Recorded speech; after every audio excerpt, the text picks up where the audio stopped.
Okay, so welcome to my channel. I put a little fire on for you guys. I'm showing you my Christmas tree a little. There's a picture.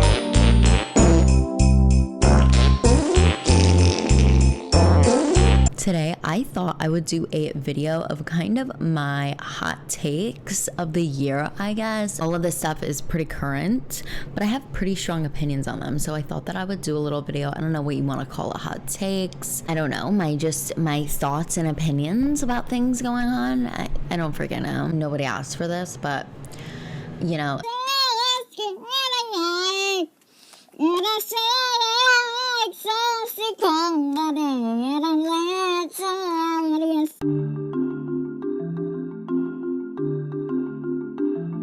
are going to be starting off strong. This Erica Kirk AI image.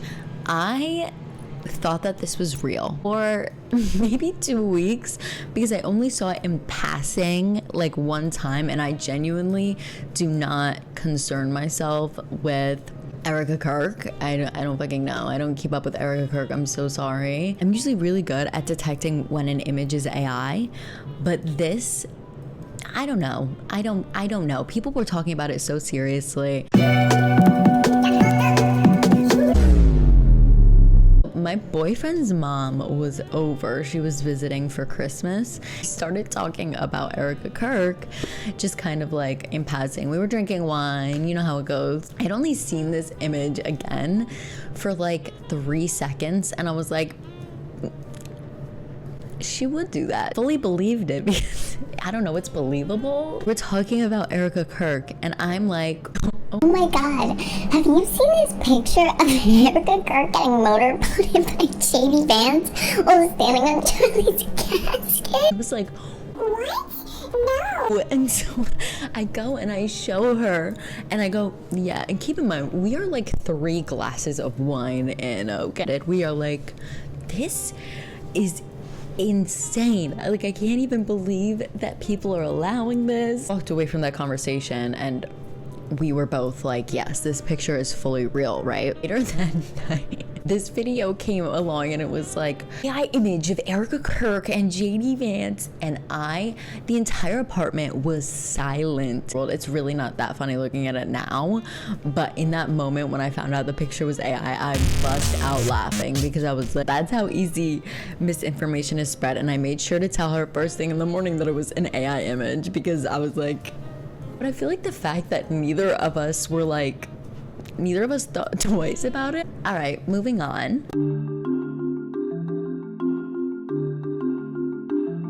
Okay, so my next hot take, I guess this is technically a hot take. Rich influencers can and should be doing a lot more. Obviously, with discussion around the holidays of influencers donating and doing all that kind of stuff like charity around the holidays, kind of what sparked, you know, this conversation in my head. Trends today are created by influencers. It's where we look to know what to wear, how to do our makeup, how to do our hair. Great example of this is this year's turnout for the angel tree. Celebrities were doing the angel trees this year, you know what I mean? And I feel like the record breaking should really open everybody's eyes to see how much social media can do good, if you know what I'm saying. Obviously that is talked about a lot, but I feel like no matter what, we are constantly fixating on the negative, especially when we go on social media. I mean, that's kind of like the whole point of social media, right? Is to suck you in and make your emotions go crazy. This is kind of my hot take, even though it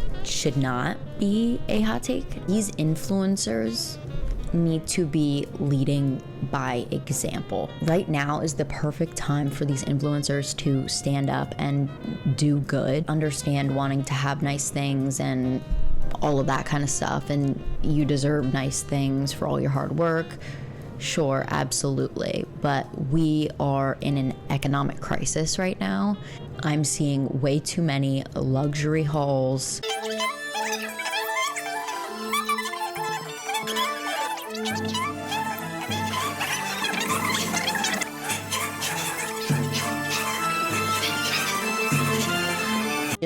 I just feel like people don't understand the gravity of social media to its fullest extent. everybody is on social media. My parents are on social media. You know, when I was in high school and middle school, my parents did not have Instagram. They probably don't even know what Vine is. You know what I'm saying? They were not on social media. Everybody knows what TikTok is. Everybody's on TikTok. Everybody knows what Instagram is. Everybody's on Instagram. It's connected through Facebook, which used to be like the old people app, whatever, right? Be a huge tool for good, and not enough influencers are doing that or taking advantage of it. You guys have the power. You have the hundreds of millions of followers. You have the hundreds of millions of dollars to be doing things, even just speaking out about things or whatever. Like, you have a platform, you need to use it for something good. There are too many things going on in the world, and your entire page is of thousands of dollars worth of hauls. And so many people are speaking on this right now. There's not enough people criticizing them. So many people that I know are struggling themselves, that are encouraging this type of behavior of the, oh, well, I deserve all of this and all blah, blah, blah, blah, blah. No, you are buying 40 pairs of shoes. You already have 700 pairs of shoes. You're only going to wear them once and then never wear them again, because you're constantly buying new things. Those are the people that you have to worry about the overconsumption with. Like, do you really think the average person who is living paycheck to paycheck is over consuming? No, it is people with a lot of money. These influencers. Who is encouraging you to buy these items? These influencers. We need to stop attacking each other and start holding the people that are at the top accountable.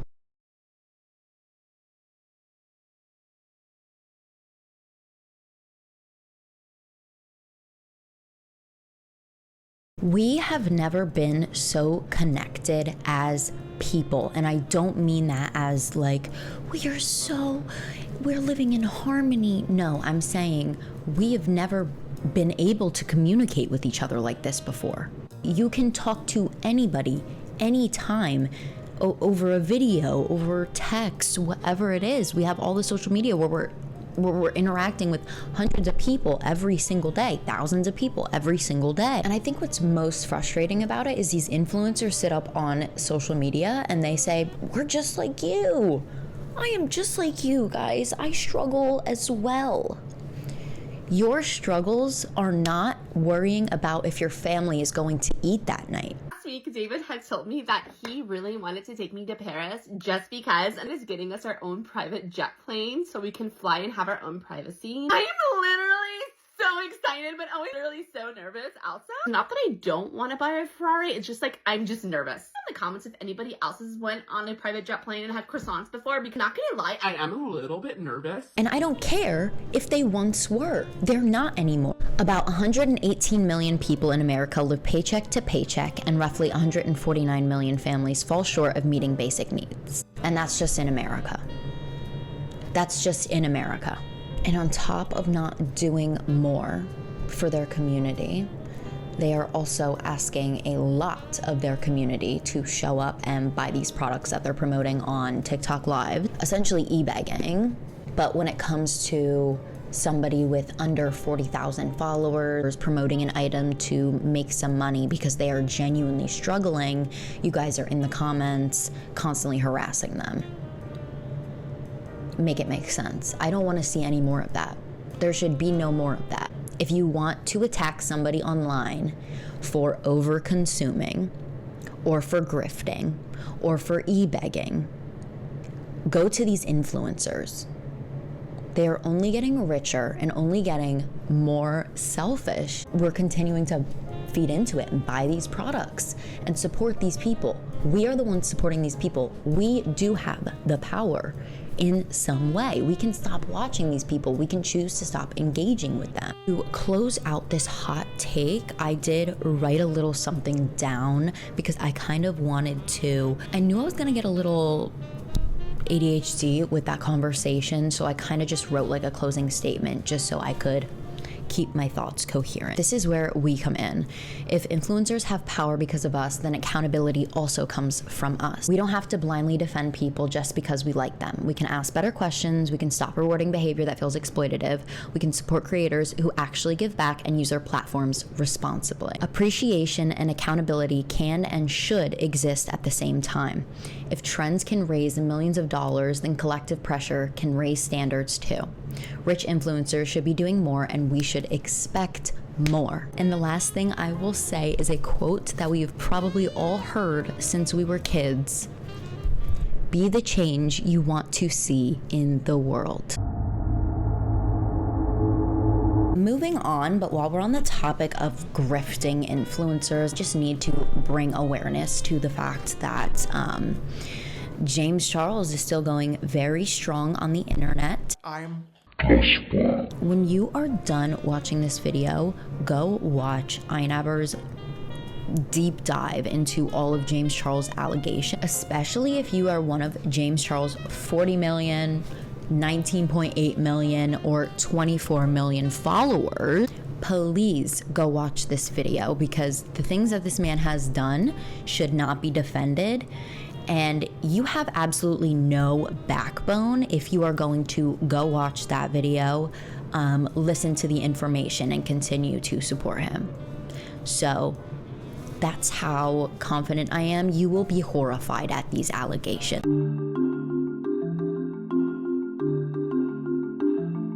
And before we get into this one, I did angel trees every single year with my grandma. They were shoe boxes. Like, we would have to fill a shoe box. I don't know if that was the angel tree or if that was a different one, but I know that we did angel trees and we did whatever the shoe box ones. Hold on, let me do a little fact check.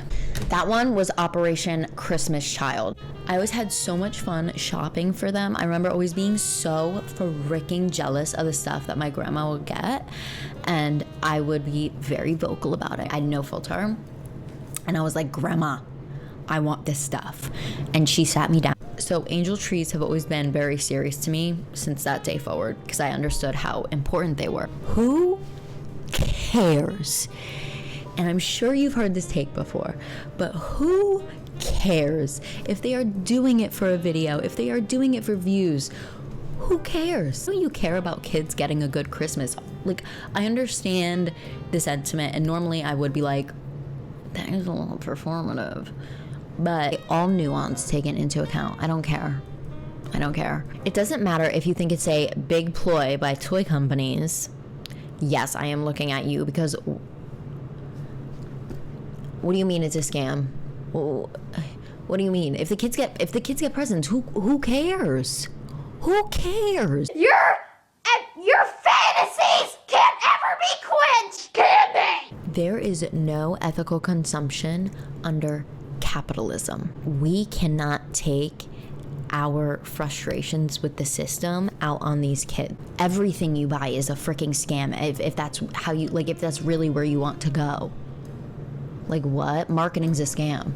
Somebody who really needs it and deserves it is benefiting at the end of the day. Why do you care? Like, do you really hate people that much? Do you hate children that much?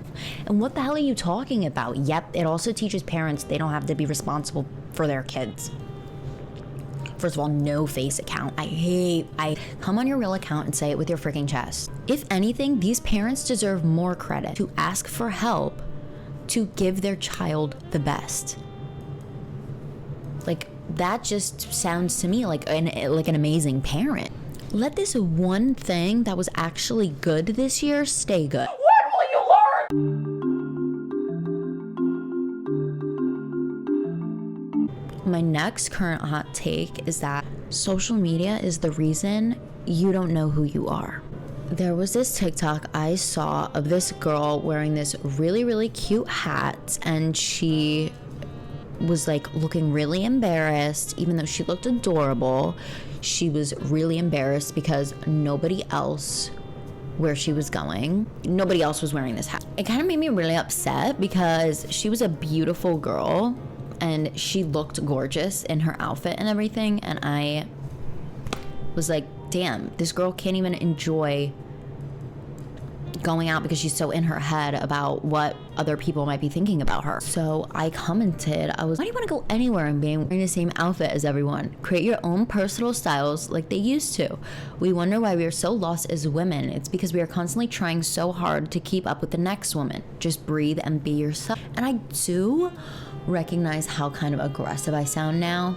It just genuinely frustrates me to see beautiful women think less of themselves because like the things that they like are not on trend or nobody else is doing it. And when I was in school, it was basic to do what everybody else was doing. I feel like at the start of social media was kind of like that, but since time has gone on, it's gotten very curated. And everybody's just following each other again. It's getting very click. Why are we doing that? Why are we doing that? Why are we doing that? Like, I remember when it was like, girl, you're wearing like Lululemon and Lily Pulitzer. That's what the trends give to me now. Okay, I'm sorry. It's giving Vineyard Vine. Why are you wearing a Lily Pulitzer dress to sophomore year of high school? Girl, please take it off. I bought a $45 hair oil because I thought it was aesthetic and cute. That shit fried my hair. I also had like this UGC Instagram account, which like I tried to make it me by doing like reviews, but then I was like, fuck, I really fucking hate this. And then I actually got into a beef with a litter company because they had like sent me litter or something, and I said that it was way too expensive because it was way too expensive. My bathroom smelled like a freaking zoo. Tofu litter, get out of my face. So if you want to dismantle that way of thinking that like I want to do what everybody else is doing, you know what I mean, that kind of FOMO, if you want to get rid of it, I have a few articles that I will be linking down below. So the first article I have for you guys is Fashion is Psychology, and it has a lot of information about how trends strip us of our identity and real community. I totally forgot what website this is, but it'll be right here. And this one really focuses on how social media causes us to lose our personal identity. And the next article I have is called Why We Fall for Social Media Trends. And this is kind of why we fall for trends to help you understand and take control of that FOMO that you get when you're not participating in the trend. Yeah, so those are my end of year opinions. If you guys enjoyed it, then enjoy it. I don't know what the fuck I'm saying. Subscribe, like, and comment if you want. All I'm saying is I am going to be a huge YouTube star one day. So like if you want to get out of the groove and be one of the first ones, y'all better freaking subscribe. That was the Cassie show, I guess you can call it.